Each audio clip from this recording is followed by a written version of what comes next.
My name's Pete Kempen. I'm the business manager for the Seymour Community School District.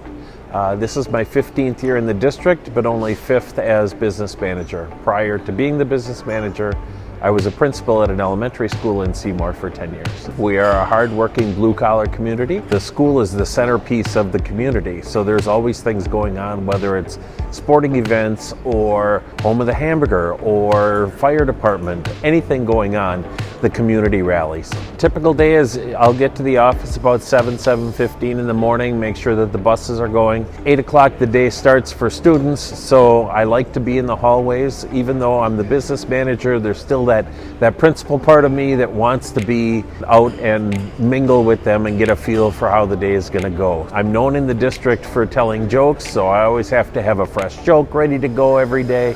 Besides that, then I'll start looking at some of the financials and pay the bills and do the routine work, make sure that there's money where it needs to be, and first and foremost that everybody gets paid like they're supposed to. We use the business side of Skyward.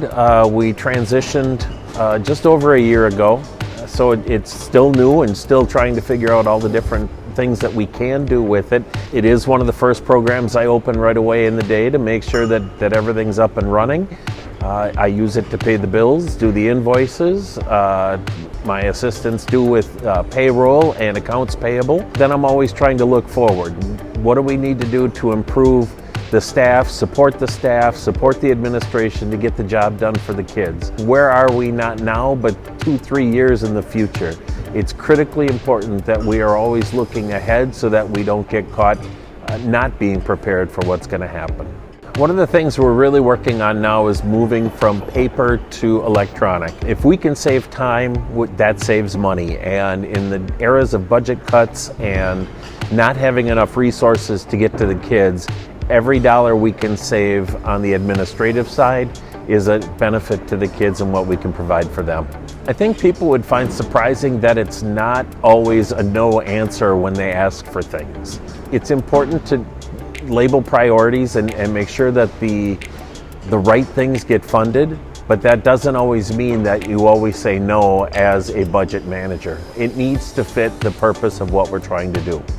There's always that sense of accomplishment at the end of a day where you know that you've put in a good day's work and you've made an impact on either an individual or a group or somebody in the world, and that's the greatest part of the day. In 7th grade, I knew I wanted to be a teacher because my 7th grade teacher was such a positive influence on me.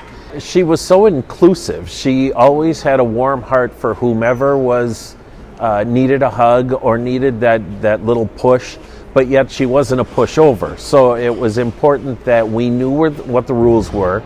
We knew we had to follow them, but yet she gave us each the freedom to be as independent and unique individuals as we were.